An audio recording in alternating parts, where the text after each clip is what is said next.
स्वयं आरंभ और परिग्रह में लगा हो, 5 पापों का जिसने त्याग न किया हो, उसे हम अपने मोक्ष मार्ग का गुरु मान लेवें, तो यह भी हमारा अविवेक ही कहलाएगा। इसमें भी सावधानी रखना। देख लेना कि जिन चरणों में मैं अपना माथा झुका रहा हूं, वे चरण संसार की तरफ जाते हैं या कि मोक्ष मार्ग की तरफ जाते हैं। वे संसार के प्रपंच को बढ़ाने के लिए तो नहीं कुछ कर रहे हैं, या संसार घटाने के लिए कर रहे हैं, ये देख लेना पड़ेगा। टके शेर भाजी टके शेर खाजा नहीं चलेगा। रागी और वीतरागी को एक ही पर नहीं तौल सकते, सबको समान रूप से। परिग्रही और निष्प्रय परिग्रही में बहुत फर्क है। एक के अंदर अभी संसार के राग द्वेष पड़े हुए हैं, ममत्व पड़ा हुआ है, आकांक्षाएं पड़ी, 5 इंद्रियों के विषयों का जिसने त्याग नहीं किया है, जिसने अभी 5 पापों का त्याग नहीं किया है, उसे मोक्ष मार्ग का गुरु कैसे मान लें? वैसे तो गुरु के मायने होता है महान, सो मेरे माता पिता ही मेरे लिए महान है, वे मेरे गुरु हैं, लेकिन वे संसार के मार्ग पर हैं। मुझे जो अनार का सिखाते हैं वे शिक्षक भी मेरे गुरु हैं, लेकिन वे मोक्ष मार्ग के गुरु नहीं हैं। मोक्ष मार्ग का गुरु तो वो है जो निष्परिग्रही है, जिसने समस्त पापों को छोड़ दिया, जिसने अपने 5 इंद्रिय और मन पर विजय प्राप्त कर ली है, वो है।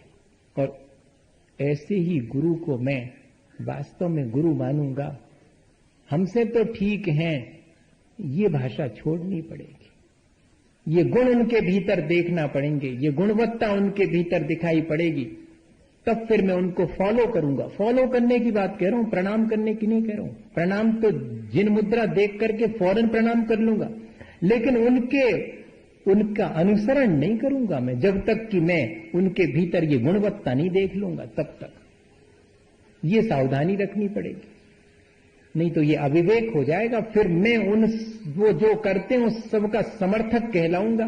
वे अगर गलत भी करते हैं और मैं आंख मीच करके उनको फॉलो करता हूं, तो उससे उनके गलत का समर्थन होगा। इसलिए मुझे ये भी सावधानी रखनी है कि मेरा मोक्ष मार्ग दूषित ना हो। तो गुरु के बारे में भी सावधानी की आवश्यकता है। निर्ग्रंथ मुद्रा देख करके प्रणाम तो करूंगा, लेकिन जब मैं उनसे अपने मोक्ष मार्ग के लिए कोई संदेश लेऊंगा, तो फिर सावधानी रख करके देख करके पूरे विवेक पूर्वक कि इन्होंने 5 पापों का त्याग कर दिया है या नहीं, अभी इनको संसार की आकांक्षा तो नहीं है, अभी इनकी आत्मा में रुचि है या नहीं है, इनको वस्तु स्वरूप का ज्ञान है कि नहीं। साधु बनने के लिए होवे, इस कसौटी पर कस करके देख लेंगे, तब जाकर के, वरना हमारी श्रद्धा दूषित हुए बिना नहीं रहेगी। आप करो, आपको जो करना, लेकिन अपन तो श्रद्धा की निर्मलता की बात कर रहे हैं। श्रद्धा में से ये अविवेक हट जाना चाहिए। भावना विवेक शून्य हो तो श्रेष्ठ नहीं मानी जाती, श्रद्धा विवेक शून्य हो तो श्रेष्ठ नहीं मानी जाती। हमारी तो श्रद्धा है महाराज, आपके प्रति बहुत श्रद्धा, हमारी तो बहुत भावना है। अच्छी है आपकी भावना तो, लेकिन विवेक पूर्ण होना चाहिए आपकी भावना, नहीं तो आपका कोई लाभ नहीं करेगी वो। इसलिए ये बहुत आवश्यक है कि हम अपना विवेक जागृत करके जो लोक में प्रचलित मान्यताएं हैं उनको ठीक ढंग से समझें। जो देव का स्वरूप है उसे ठीक देख करके ही, और जो गुरु का स्वरूप है उसे ठीक समझ करके ही, और फिर उनके बारे में अपना जो भी मोक्ष मार्ग है उसको आगे बढ़ाने में उनकी मदद लें, उन्हें निमित्त बनाएं, क्योंकि ये देव गुरु शास्त्र सब हमारे निमित्त हैं हमारे जीवन को ऊंचा उठाने में।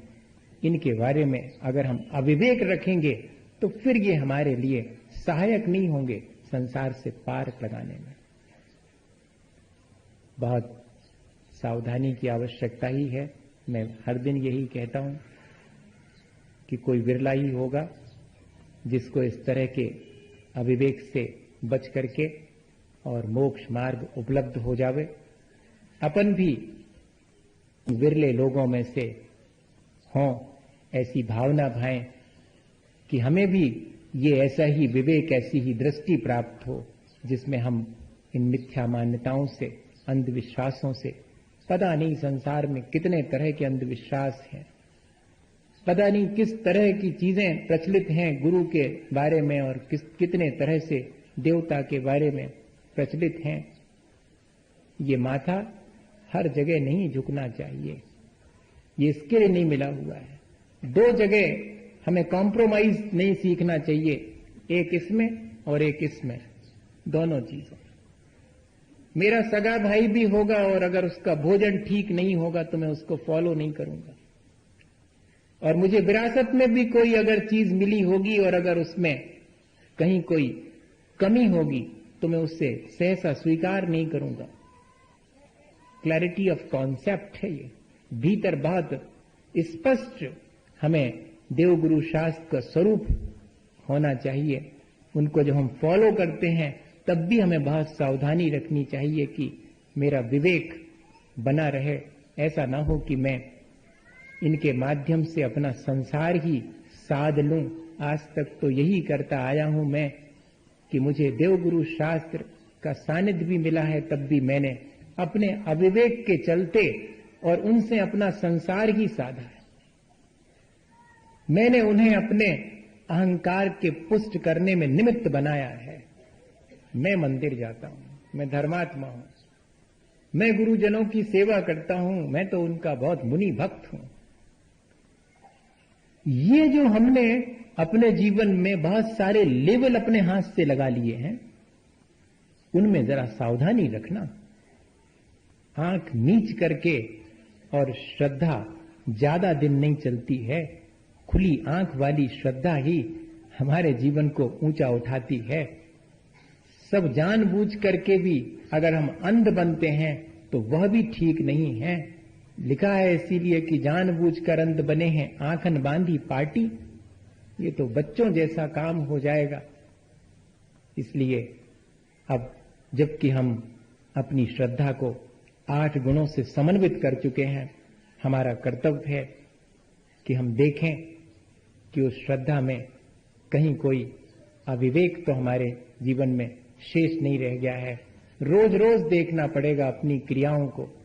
आशाधर जी पंडित जी साहब ने लिखा है, या पुरुषार्थ सिद्धि उपाय में अमृतचंद स्वामी ने लिखा है, मुझे बहुत स्पष्ट स्मरण में नहीं आ रहा, कि एक सम्यक दृष्टि वे सब क्रियाएं करे जिससे कि उसका अहिंसा धर्म और सम्यक दर्शन दोनों बने रहे। बाकी और दूसरी क्रियाएं जिनमें कि अहिंसा धर्म और हमारा सम्यक दर्शन मलिन होता हो तो उन क्रियाओं को ना करे, न उन क्रियाओं का कोई करे तो उसका समर्थन भी ना करे। कल मेरे से पूछ रहे थे कि महाराज हमारी तो परंपरा है हमारे इस नगर की कि हमारे यहाँ तो और आने वाले 10 लक्षण पर्व में और रात 12 बजे तक झांकियां निकलेंगी। आपका इस बारे में क्या कहना है? तो मेरा बहुत स्पष्ट है कि मैं उसका समर्थन नहीं करूंगा, और अगर इससे भी ज्यादा मेरा वश चलेगा तो मैं उस स्थान को भी छोड़ सकता हूं जिस स्थान पर इसके समर्थन करने वाले लोग होंगे। इससे मेरा निर्णय। इसलिए इस बात की आप सावधानी रखना, क्योंकि ये सब चीजें हमारे मान्यता के अनुरूप नहीं है, और ऐसी मिथ्या मान्यता को हमें जितनी उसे छोड़ देना चाहिए।